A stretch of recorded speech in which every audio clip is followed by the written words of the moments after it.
Hi guys, and welcome back to my channel. As you all see, I'm sitting in my car about to head to the grocery store, and it is beautiful outside today. It is so sunny. It reminds me of back home because you know it's sunny in Guyana all year round, and I love it.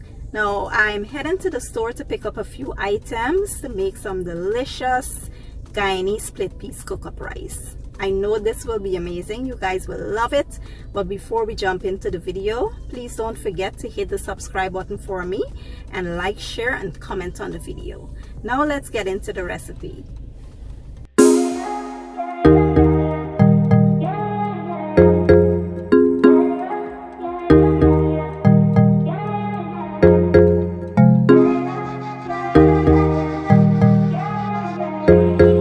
Okay guys, so let's take a quick look at the ingredients I'll be using. Here I have some salted pigtail and some corned beef brisket. Now I usually use the corned beef brisket in place of salted beef because where I live, I don't get the salt beef that we usually get back in Guyana. So a great substitute for that is corned beef brisket. So bear that in mind. If you live in a city or a state that doesn't have salted beef, you can use corned beef brisket. It's very similar. Here I also have some split peas that I've been soaking for a few hours. I have some parboiled rice. I'll be using coconut milk, of course, and some bell peppers, onions. I have my herbs there: basil, cilantro, green onions. I'll be using some garlic. I have okra, some green seasoning. I also have some habanero peppers, some ginger. I'll be using thyme. I have some brown sugar, and for the seasonings I'll be using some chicken bouillon, beef bouillon, seasoned salt, cook-up seasoning, and black pepper. This is what the cook-up seasoning looks like, but if you can't find this, you can just omit it. So to begin, you want to start by boiling your split peas first. Here I have my split peas in some water, and I will boil it until it's nice and tender. Next, I've added my pigtail and corned beef brisket to my instant pot, which I will be pressuring it for about 15 minutes. If you want, you can boil yours. We'll pressure this and then drain the water because we don't want the cook-up rice to be salty. In a preheated pot, I did add a bit of oil, and now I'll go in with my aromatics. We'll add the onions, bell peppers, garlic, ginger, and the herbs. We'll give it a good mix and allow it to go for about 3 to 4 minutes. We just want them to soften up a little and release all of those flavors.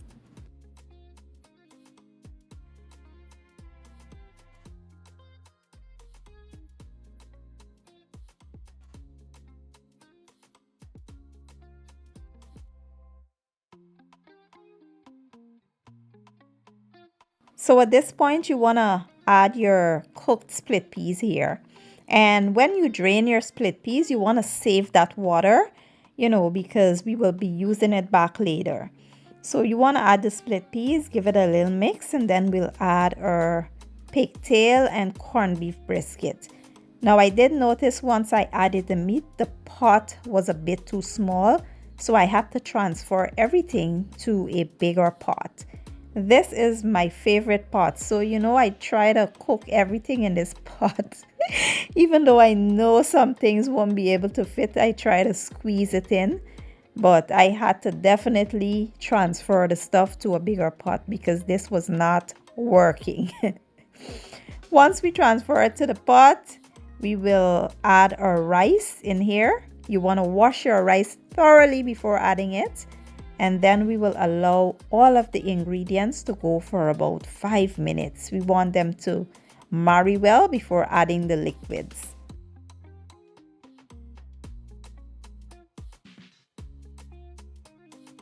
Next, you want to add your coconut milk, and we'll also add the peas broth. When I'm cooking cook-up, I don't like to add water to my cook-up rice.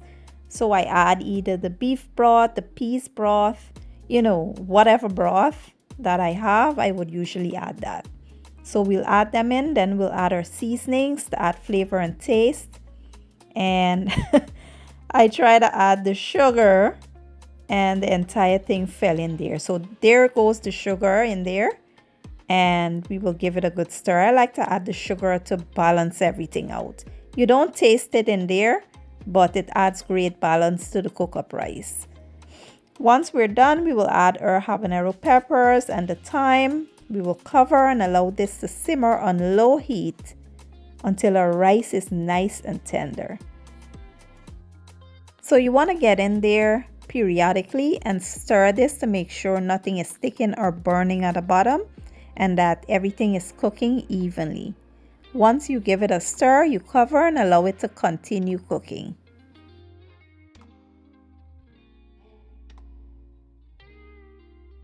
So once you notice your cook-up rice is almost done, we'll now go in and add the okra. You want to add them in the last 8 or 10 minutes.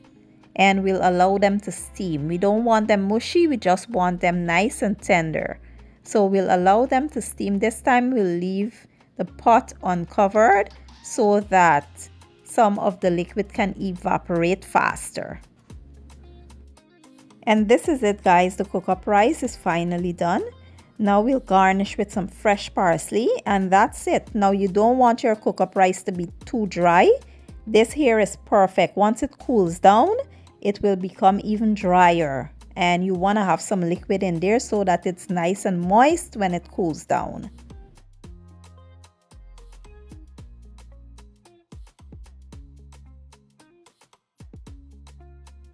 So I did serve my cook-up rice up with some potato salad, fried red plantains, lettuce, tomatoes, and cucumbers, and it was absolutely divine. It was full of flavor, so delicious, everything paired well, and I hope you guys give this recipe a try. If you enjoy my video, please give it a thumbs up, share it, leave a comment down below, and don't forget to hit the subscribe button for me. I will be leaving all my ingredients and measurements down in the description box, and I'll see you guys in my next video. Have a good day and enjoy!